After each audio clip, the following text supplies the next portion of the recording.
Okay, so today we are going to see what is the del operator. Usually, whatever operator we have, generally we have like derivative is one of the operator, or addition is also one operator. Now, this del operator is having the symbol nabla, and it has three components. One, I cap dabba by dabba x plus j cap dabba by dabba y plus k cap dabba by dabba z, right? So either you can use I cap, j cap, k cap, or you can use x cap, y cap, or z cap. That is similar. Now, because this also contains the unit vectors in the direction of x, y, and z respectively, it is called as a vector operator. Because it is operator, because it contains derivative signs, derivative also is there, and it also has a direction. So this is a directional operator, right? This has three different uses. First use, when we apply this operator on a scalar, that is called as a gradient of a scalar. Then there is one application, divergence of a vector, because in two vectors we can have two different type of products. One is a scalar product or dot product, and another one is a cross product or a vector product. So divergence is a scalar product of a del operator and a vector, and curl of a vector is the cross product between del operator and the vector. Okay. Now here I have written a formula. So you can see I have to apply this del operator on this phi. So each term will be applicable on this phi. So what will happen? I cap dabba by dabba x into phi plus j cap dabba by dabba into phi, k cap dabba by dabba z into phi. So if we take one example, what is scalar function? So let's take phi is a scalar function x, y, z. Okay. Now we have to find out the gradient of this scalar. So we will write dabba phi is equal to I cap dabba by dabba x into x, y, z plus j cap dabba by dabba y into x, y, z plus k cap dabba by dabba z into x, y, z. Now you can see here these are dabba by dabba x, not d by dx. So here we have partial derivative. Partial derivative means whatever is this variable, you have to take the derivative only that variable.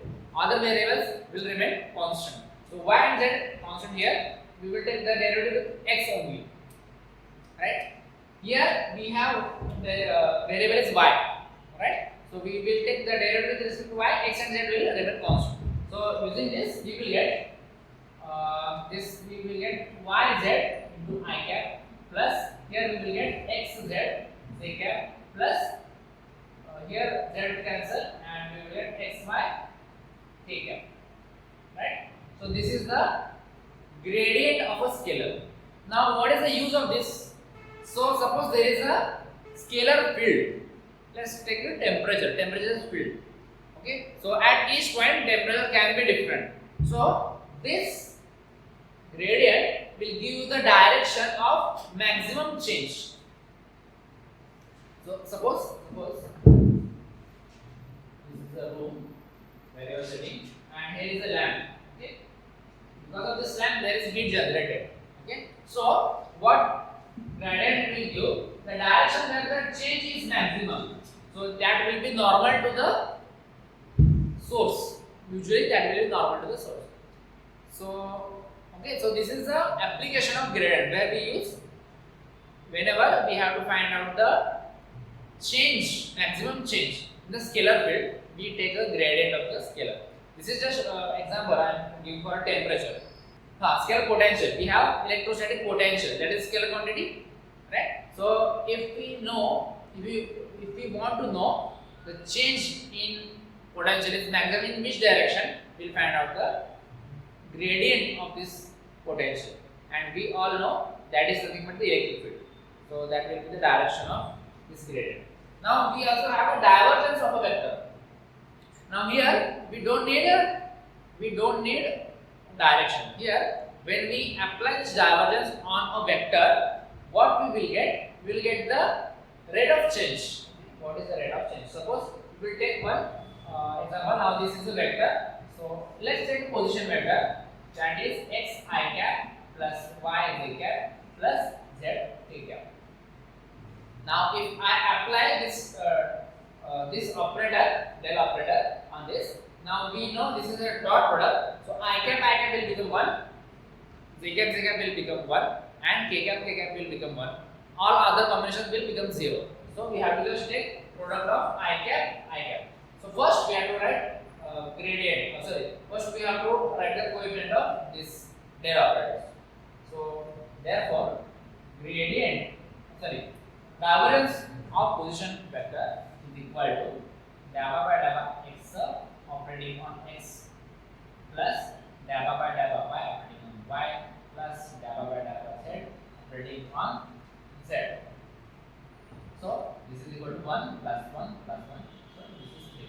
So the divergence of position vector is always 3. Okay. So we can get this for MCQ. And then last point is the curl of a vector. Curl means how much it is rotating. Okay. Now let's take an example to solve curl. So let's take A is equal to x I cap plus y z k cap. Y z cap plus z square k cap. I am taking this randomly. Now we have to solve this determinant. So in general, what we write to take a cross product of two vectors, we take first the unit vectors I cap, j cap, k cap, then the coefficients of first vector, right? So I cap, j cap, k cap, and then I have already written here, that is the same thing, gamma by gamma x, gamma by gamma y, gamma by gamma z into the third row will be what? Coefficient of this second vector. So this will be x, y, z and z square.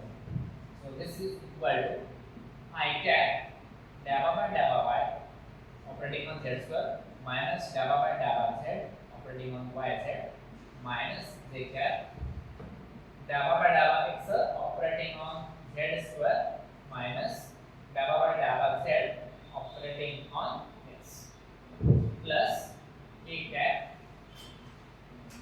gamma by gamma x operating on y z minus gamma by gamma y operating on x. Right?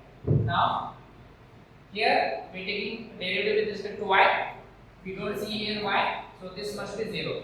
Here also same case, the variables are constant. So all these terms will get cancelled. Only one term will remain here, that contains z, and we are taking the derivative with respect to z. So that is I cap gamma by gamma z, that is minus, I will write minus here, of y z. So if we take the derivative of z will be 1 and y will be constant. So this is the curl of a vector. So this is the del operator, and these three are the applications of this del operator.